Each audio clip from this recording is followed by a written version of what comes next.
Film dimulai dengan menampilkan seorang wanita cantik yang sedang berada di rumah sakit. Dia baru saja selesai melahirkan dan kini hanya bisa terbaring di ranjangnya. Scene kemudian flashback ke 1 tahun sebelumnya dan memperlihatkan wanita yang sama sedang bermain dengan adik perempuannya. Dia kemudian bersiap untuk meninggalkan rumah dan ayahnya memberi syal sebagai hadiah perpisahan. Setelah berpamitan dengan ibu dan adiknya, gadis itu pun berangkat menaiki bus. Gadis yang diketahui bernama Samira ini merupakan seorang guru, dan saat ini dia menuju ke desa terpencil untuk mengajar di sana. Lantas ketika tiba, dia pun bertanya kepada para penduduk setempat di mana sekolah itu berada. Mereka pun mengarahkannya ke arah sebuah bangunan. Dan ketika memasuki kelas, terlihat bahwa di sekolah itu nggak ada seorang pun yang beraktivitas. Dia kemudian memutuskan untuk pergi ke rumah yang sebelumnya sudah dia sewa. Keesokan harinya, Samira tiba di sekolah dan menemukan murid-murid yang sudah menunggunya. Sebelum kelas dimulai, dia memberitahu murid-muridnya bahwa dia berada di sini untuk menggantikan guru utama mereka yang katanya tengah cuti keluar kota. Samira lantas bertanya pada mereka apakah mereka pernah ke kota Saro, dan nampaknya nggak ada satupun dari mereka yang pernah ke kota. Lantas salah seorang siswa memberitahunya bahwa guru lama mereka nggak akan pernah kembali sama seperti guru yang lain. Mereka kebanyakan bosan dengan desa ini dan memutuskan untuk pergi, lalu kemudian digantikan oleh guru yang baru seperti Samira sekarang ini. Samira pun rada syok mendengarnya. Lalu sesaat setelah makan siang, Samira pun mencoba menghubungi keluarganya menggunakan telepon umum. Namun sayangnya nggak ada seorang pun yang menjawab. Lantas setelah selesai beristirahat, Samira pun mengajak murid-muridnya mendaki sembari berolahraga. Dari puncak bukit dia pun melihat asap keluar dari desa tetangga. Pada malam harinya dia menuliskan surat untuk keluarganya. Dia lalu mendengar keributan di jalan dan melihat beberapa penduduk desa yang pergi bersama dengan anak-anak mereka. Entahlah ini karena alasan apa. Samira pun memutuskan untuk acuh dan dia kemudian tertidur. Singkat cerita, pada keesokan harinya Samira kembali mendengar keributan di depan rumahnya. Dia pun melihat keluar jendela dan mendapati sekelompok pria bersenjata yang ada di depan matanya.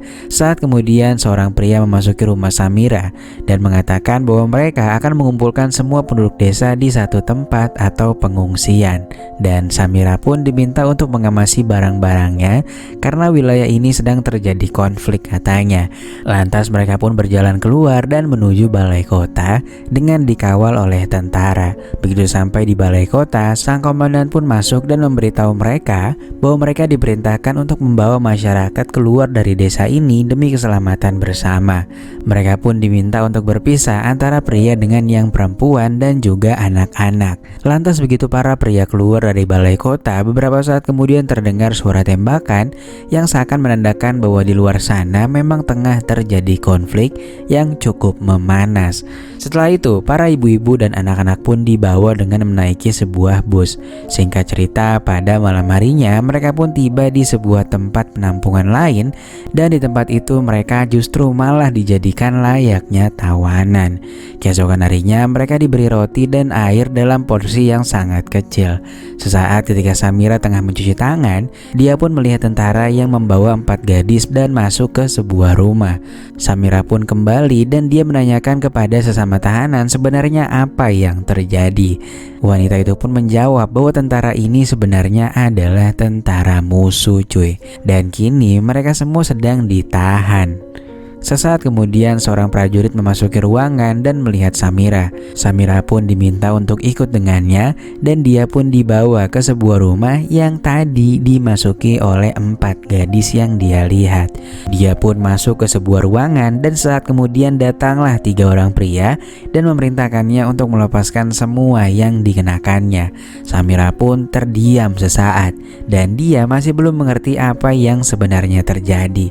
Karena cuma bengong, dia pun akhirnya dibukain cuy. Dan gak pakai banyak cincong, Samira pun langsung di-push rank secara bergantian oleh 3 pria itu dengan sangat amat hardcore. Sesaat kemudian Samira pun terbangun dengan wajah yang memar. Di tempat itu dia pun juga bertemu dengan 4 gadis yang sebelumnya ia lihat. Sesaat kemudian seorang ibu-ibu masuk dan memberikan makanan untuk mereka, tentunya dengan pengawasan seorang prajurit. Lantas keesokan harinya datang lagi prajurit dan mereka kemudian membawa 2 orang untuk ikut ke rumah khusus berpush rank. Lantas gak lama kemudian prajurit tadi pun kembali bersama dengan seorang gadis. Samira pun membantunya membersihkan diri dan gadis itu ternyata bernama Carla.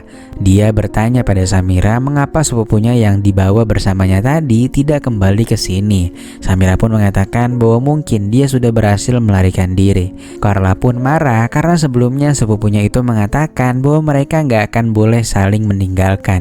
Samira pun menenangkannya dengan mengatakan kalau Samira akan tetap berada di sini bersama dengan Carla. Keesokan harinya Samira diantar oleh seorang prajurit dan dibawa ke ruangan yang kemarin. Samira pun langsung bersiap untuk menghadapi kemungkinan terburuk. Namun ternyata anak dari seorang komandan itu bersikap baik dan mereka cuma rebah-rebahan doang. Samira lalu terpantau sedang membacakan buku untuk Carla sembari mengajarinya cara membaca. Lantas sesaat kemudian seorang prajurit masuk dan Carla langsung menyadari kalau pria itu adalah teman dari kakaknya. Carla pun kemudian pergi bersama pria itu. Pada malam harinya Samira mulai khawatir akan keadaan Carla yang sampai sekarang belum juga kembali. Hingga akhirnya pada keesokan paginya Carla pun akhirnya pulang namun dalam kondisi yang pingsan. Samira pun langsung memeriksanya dan ternyata terdapat luka yang cukup berat pada Carla. Lantas beberapa saat kemudian Samira pun kembali memeriksa Carla. Samira pun kaget karena suhu tubuhnya yang sangat tinggi dan dia terlihat kedinginan. Saat kemudian si ibu yang biasa memberi makanan pun masuk untuk mengantarkan makanan dan dia melihat Carla yang sepertinya sedang sakit berat. Sesaat kemudian 2 orang prajurit itu pun masuk dan membawa Carla untuk sepertinya akan segera dilarikan ke dokter. Samira lalu melihat beberapa barang bawaannya yang tentunya dia juga membawa make up dan memberitahu teman-teman yang ada di ruangannya untuk juga menggunakan make up miliknya dan menyemangati mereka bahwa mereka harus tetap cantik walaupun kini tengah diperlakukan seperti ini. Keesokan harinya Samira pun diantar ke kantor komandan. Komandan pun bertanya dari mana dia berasal dan apa yang dilakukan di desa itu. Komandan pun menebak bahwa dia adalah seorang guru. Samira pun langsung mengiyakannya dan mengatakan kalau ia hanya sedang dalam tugas mencerdaskan penerus bangsa. Mendengar hal itu, komandan pun mengundang Samira untuk makan malam di rumahnya pada nanti malam. Dengan sedikit cemas, Samira pun menyetujui undangan pria itu. Sore harinya, Samira pun mulai merias wajahnya dan ia menggunakan gaun merah miliknya. Lantas tibanya di rumah sang komandan, mereka pun berbincang sembari menyantap hidangan yang Samira sudah cukup lama tak rasakan. Mereka kemudian melanjutkan obrolan sembari bersantai di sofa. Komandan yang bernama Ronald pun menegaskan bahwa Samira tak perlu takut kepadanya. Dan perlahan tapi pasti Ronald pun berhasil menghangatkan suasana sampai akhirnya mereka pun bisa melaksanakan perpusrengan duniawi tanpa adanya paksaan. Lantas keesokan paginya Samira pun terbangun dan Ronald berkata kalau Samira bisa pergi jika ia mau. Samira lantas keluar dan kembali ke ruangannya lagi. Mereka semua pun langsung bertanya apa yang terjadi semalam. Samira pun menceritakan bahwa ia disambut baik oleh Komandan Ronald. Lantas beberapa hari berlalu, Samira pun terus diundang oleh Ronald untuk datang ke rumah dinasnya. Dia pun kembali diperlakukan spesial dan selalu kembali ke ruangannya dengan membawakan makanan sisa yang ada di meja makan. Pada keesokan harinya, Samira pun terus menjaga hubungannya dengan Ronald sembari memikirkan cara untuk bisa pergi dari sana dan tentunya membantu teman-teman di ruangannya. Lantas suatu hari seorang prajurit datang dan memerintahkan mereka untuk segera berkemas karena pihak tentara sekutu meminta untuk dilakukan pertukaran tawanan cuy. Dengan cepat mereka semua kemudian keluar dan langsung menuju ke bus yang sudah menunggu mereka. Namun sebelum Samira sampai di bus, seorang prajurit menghampirinya dan membawanya ke tempat Komandan Ronald. Ronald kemudian berkata bahwa sebenarnya Samira dan teman-temannya sudah bisa kembali bebas karena biasanya setelah pertukaran ini konflik sudah akan selesai. Ronald lalu memberikan sejumlah uang dan mengatakan bahwa Samira mungkin akan membutuhkannya. Mereka lalu keluar dan Ronald memberikan sebuah ransel berisikan bekal. Sepanjang perjalanan mereka pun melihat rumah-rumah yang sudah hancur akibat konflik yang terjadi. Di tengah jalan bus pun terhenti tepat di pinggir sungai. Seorang prajurit berkata bahwa mereka harus turun dan berjalan kaki untuk sampai ke bus kedua karena jembatan tersebut telah hancur. Mereka pun melanjutkan perjalanan dengan berjalan kaki hingga tibalah mereka di sebuah bukit. Semua orang pun langsung mencari keberadaan bus kedua yang dimaksud prajurit tadi. Dan setelah menunggu beberapa saat, akhirnya terlihat dua bus dan mereka pun dengan semangat turun ke bawah karena mereka semua sudah mengetahui bahwa konflik akan segera berakhir. Singkat cerita, beberapa minggu kemudian, Samira yang telah kembali ke kota mengunjungi seorang dokter untuk mengecek kondisi kesehatannya. Samira pun diberitahu kalau ia kini tengah mengandung, namun dia nggak tahu nih siapa babehnya. Dia pun berniat untuk mengeluarkannya karena alasan ya nggak tahu siapa babenya. Namun dokter itu menjawab bahwa Samira telah terlambat. Dokter itu pun mengatakan pada Samira bahwa lebih baik Samira menjaganya karena hal itu juga berkaitan dengan kesehatan Samira juga. Beberapa bulan berlalu terlihat Samira yang terus membuncit hingga akhirnya pada suatu malam Samira pun menyadari bahwa ia mengalami mules yang cukup kuat.